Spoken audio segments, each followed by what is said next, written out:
மனசால யார் தவறான எண்ணம் போக்குவரத்தில் இருக்காங்களோ அவங்க தான் கீழ் ஜாதி. உயர்ந்த எண்ணம் நல்ல கொள்கையெல்லாம் இருக்கிறவங்க மேல் ஜாதி தான். ஆனாலும் செய்கிற தொழில் தெய்வம். எனக்கு அன்னைக்கு இந்த வயிற்று பசியை போக்குனதுக்கு இந்த அக்னியை அணையறதுக்கு அந்த அக்னியை ஏற்றணும். அதனால அந்த தொழிலில் நான் தெய்வமாக இன்னும் கருதி என்னோட இறப்பு வரைக்கும் இந்த தொழிலில் இருக்கிறணுங்கிறது தான் என்னோட எய்மும். அப்புறம் காலேஜில் மாதிரி ஈவ் டீசிங் நடக்க ஆரம்பிச்சது மின்மயானத்துலேயும். ஆண்கள் வேலை பார்க்குறாங்க இல்லையா, கொஞ்சம் கிரிப்பு இருக்கத்தானே செய்யும். நீங்கள் பொம்பளைங்க என்ன பண்ணிடுவீங்க, நீங்கள் எப்படி பாடி அடிச்சிருவீங்க பார்க்குறோம் அப்படின்னாங்க. நாங்கள் என்ன பண்ண முடியும், வந்துட்டோம். ஆண் மட்டும்தான் கொல்லி வைக்கணும், அந்த காரியம் பண்ணணும்னு கிடையாது. மனு தர்மம் படித்து பார்த்துட்டேன். ஏன்னாக்கா எங்கள் ஆளுங்க சும்மா இருக்க மாட்டாங்க, கிளப்புவாங்க. சொத்தில் எப்படி பாதி உரிமை கேட்குறோம், அது மாதிரி கொல்லி வைக்கிறதுலையும் செய்வோம். அதனால் ஒன்றும் நம்ம குறைஞ்சி போக போகிறதில்ல. 2 மயானத்துலேயுமே ஆண் வாரிசு இல்லாத குடும்பத்துலேருந்து வர பெண்கள் இன்னும் கொல்லி வச்சுட்ருக்குறாங்க. இன்றைக்கி கூட 3 கேஸ் இருக்குது. எதிர்பார்க்கலாம் யாராவது ஒரு பெண் கொல்லி வைக்கலாம்.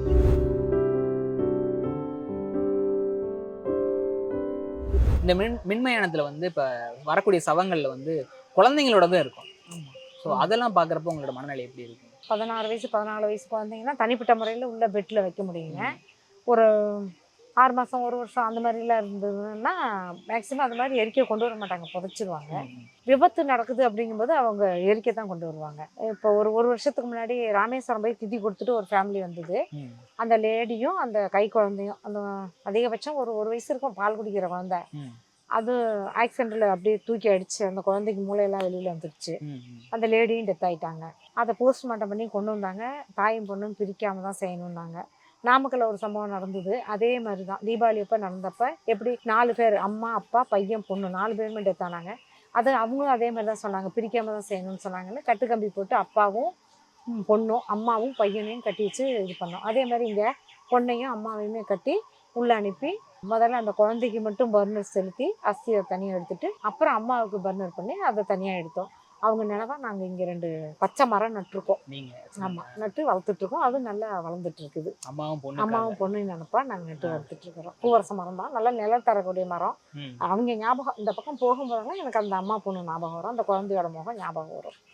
இங்கே அந்த சடங்குலாம் செய்யும் போது ரொம்ப கதறி அழுவாங்க. ஆமாம். அப்படின்றப்ப அந்த அழுகையோட சத்தம்லாம் உங்களுக்கு வீட்டுக்கு போனப்பதாச்சும் இருக்குமா, இல்லை போகும்போதே ஏதாச்சும் தோணியிருக்கா? எங்களுக்கு அந்த வெளியில் நின்று அவங்க பண்ணும்போது அந்த சிறு வயசாக இருந்தால் தாக்கம் அதிகமாக இருக்கும். கொஞ்சம் ஒரு ஏஜ் ஆனவங்களாக இருந்தால் ஏதோ பாசமாக இருந்துருப்பாரு, நம்ம அப்பாவுக்கு நம்ம எப்படி எழுதும் அது மாதிரி எழுதுறாங்க அப்படிங்கிற மனநிலை இருக்கும். ரொம்ப சிறு வயசில் அந்த குழந்தையில அந்த அன்னைக்கெல்லாம் போனாலும் வெளியில் சொல்லலைனாலும் முகமும் அந்த மனநிலையில அது ஓடிட்டே இருக்கும். அந்த தாட்டை மாற்ற முடியாது. சாமி கும்பிடும்போது கூட அந்த தாட்டு வரும், இப்படி பண்ணிட்டே கடவுளே, கையெடுத்து கும்பிட்டு என்ன பிரயோஜனம் அப்படிங்கிற மாதிரி அந்த தாட்டே தான் வரும்.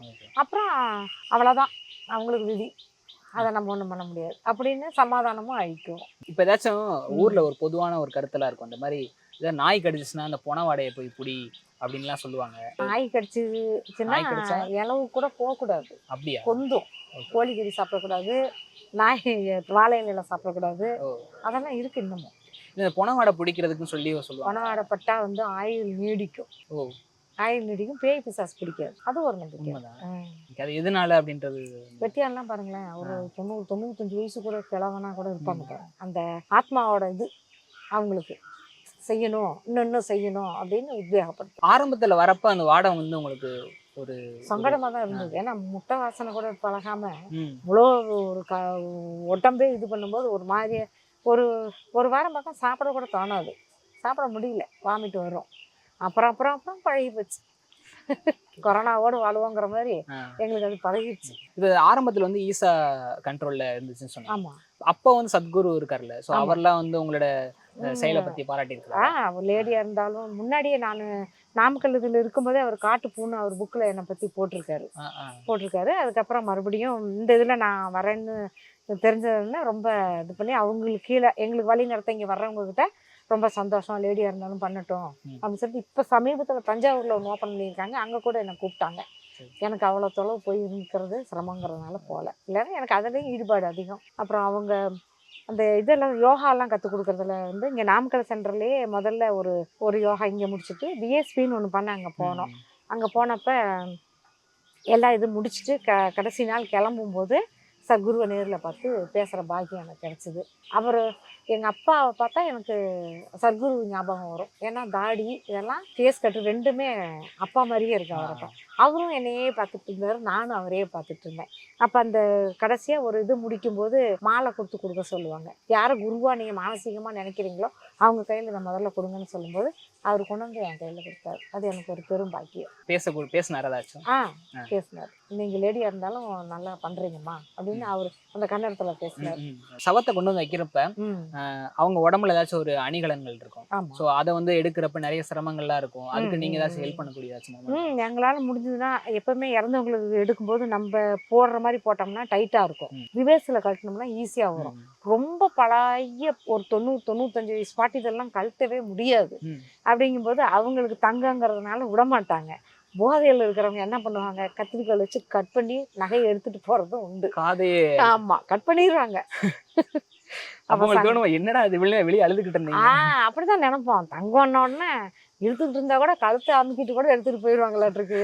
நகை சொத்து இதெல்லாம் இருக்கிற வரைக்கும் கஷ்டம்தான். நம்ம உயிருக்கு உத்தரவாதம் இல்லை. இதெல்லாம் எதுவும் இல்லாம இருந்தா வேணா நம்ம உத்தரவாதத்தோட போலாம் அப்படின்னு நினைச்சாங்க. சம்பவம் பாக்குறப்ப நேர்ல உங்களுக்கு எப்படி இருக்கு? சங்கடமா இருக்கும். அதை வேற மாத்து வழி பண்ணி எடுக்கலாம் அப்படிங்கிற அவசரம், முடிக்கணும், உடனே கொண்டு விடணும், உடனே அஸ்தி வாங்கணும், உடனே ஆத்துக்கு போகணும், கரிஞ்சோறு ஆக்கணும், அந்த எண்ணம் தான் அவங்களுக்கு.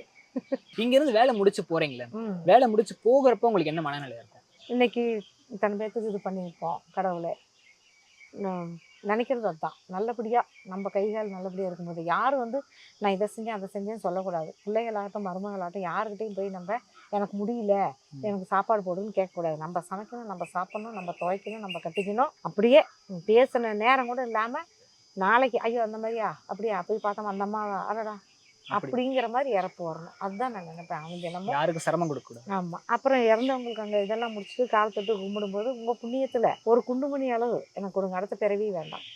இதுலேயே இன்னும் என்ன கஷ்டம் உண்டு இன்னும் கொடுத்துருங்க, அடுத்த பிறவி மட்டும் வேண்டாம். நீங்கள் பண்ண புண்ணியத்தில் ஒரு குண்டுமணி அளவு கொடுங்க எனக்கு போதும் அப்படின்னு வேண்டிப்பேன். அடுத்த பிறவி வேண்டவே வேண்டாம். காலையில் வந்தோடனையும் உங்களோட ரொட்டீன் என்னவா இருக்குது? இதான் ஃபர்ஸ்ட் பண்ணணும் அப்படின்னு எதை பார்ப்பீங்க, என்னென்ன பண்ணுவீங்க? வரும்போதே அம்பாவை கும்பிட்டுட்டு தான் உள்ளே வருவோம். உள்ளே வந்தோடனே அங்கே இருக்கிற 3 சாமிக்கும் காலபைரவர், சிவன், உள்ள லிங்கபைரவி அம்பாள் 3 பேத்துக்குமே விளக்கேற்றணும். விளக்கேற்றி பிரார்த்தனை பண்ணிக்கணும். நல்லபடியாக கஷ்டப்படாமல் யமவாதனை இல்லாமல் இறந்து போகிறவங்கள கொண்டு வந்து சேர்த்துங்க அப்படின்னு சொல்லி வேண்டிப்போம். அதுதான் ரொட்டீன் இருக்குது. அப்புறம் கொஞ்சம் வெயில் காலமாக இருந்தால் எந்தெந்த செடி கொடிக்கு தண்ணி இல்லையோ அந்த தண்ணியெல்லாம் விடுவோம். கொஞ்சம் டர்ட்டியாக இருந்தால் எல்லாம் சுத்தம் பண்ணிப்போம். இந்த வேலையை தினமே பண்ணுறது அஸ் யூஸ்வல். ஓகே, இப்போ என்னதான் இருந்தாலும் சுடுகாட்டில் வேலை பார்க்குறாங்க அப்படின்னு சொல்கிறப்ப மற்றவங்க வந்து சுடுகாட்டில் வேலை பார்க்குறாங்கன்னு சொல்லி தள்ளி இருந்தாலுமே சில பேர் வந்து உங்கள்கிட்ட நெருக்கமாக பழகுவாங்க, நல்லா ஜாலியாக பேசுவாங்க. இதெல்லாம் அதை பற்றி அந்த மாதிரி உண்டு. நாங்கள் இங்கே போய் பஸ் ஏறுற இடத்துல மெடிக்கல் ஒன்று இருக்குது. அதில் இருக்கிற அவங்க எல்லாம் சோஷியலாக நல்லா பழகுவாங்க. அவங்க இறந்தவங்களை கொண்டு வரும்போது இங்கேயும் வந்து சொந்தக்காரங்க மாதிரியே பேசுவாங்க, பிடிப்பாங்க. அப்போ கேட்பாங்க போகும்போது நம்மளை சோகமாக இங்கே அழுகிய சத்தம் அது இதெல்லாம் கேட்டு போகும்போது ஒரு மாதிரி போனோம்னா அவங்க ஒரு உற்சாகப்படுத்துறதுக்கு கேட்பாங்க, எப்படி இந்த பிஸ்னஸ்ஸு அப்படின்னு கேட்பாங்க. அப்படி கேட்கும்போது எங்களுக்கு சந்தோஷமாக இருக்கும். கொஞ்சம் பார்த்து அதிகமாக ஒரு 100-200 டிப்ஸ் கொடுக்குறதுனா அமோகம் இன்னைக்கு பிஸ்னஸ்ன்னு சொல்லுவோம். கொஞ்சம் 50-20ன்னு கொடுத்துட்டு போகிறோம், இன்னைக்கு கொஞ்சம் டல்லு தாங்கப்பா அப்படின்னு சொல்லுவோம். அந்த ஒரு உத்வேகமெல்லாம் பண்ணிடுவோம். நமக்கு நாள் முழுக்க இருக்கமா இருந்துட்டு இந்த மாதிரி பேசுறப்ப கொஞ்சம் மனசு அமைதியா. ஆமாம். பசங்க இப்போ ரீசெண்டாக அவார்டெல்லாம் இப்போ வாங்கினதுக்கு அப்புறம் பசங்களோட ஃப்ரெண்ட்ஸ் இருப்பாங்களே, அம்மா அந்த மாதிரி வேலை பார்க்குறாங்க அப்படின்னு சொல்றது தயக்கம் ஏற்பட்டிருக்கலாம். இப்போ வந்து பயங்கரமா கேட்பாங்க, அவங்களே கேட்பாங்க, இப்படிதான் உங்க அம்மா பயப்படாம அங்கே போய் வேலை பார்க்குறாங்க, நீ வேற போய் பார்த்துட்டு வந்திருக்கேங்கிற, அவங்க செய்யறதெல்லாம் பார்த்தேங்கிற, உனக்கு பயமா இல்லையா அப்படின்னு சொல்லி கேட்பாங்கம்மா. எங்கிட்டே கேட்டிருக்காங்க, அம்மா என்னம்மா எப்படிம்மா தனியாக தான் வேற நிற்கிறீங்க, என்னம்மா அவ்வளோ பெருசு உள்ளே எரியுது அப்படின்லாம் கூட கேட்டிருக்காங்க. அப்பா எனக்கு அது தொழில்.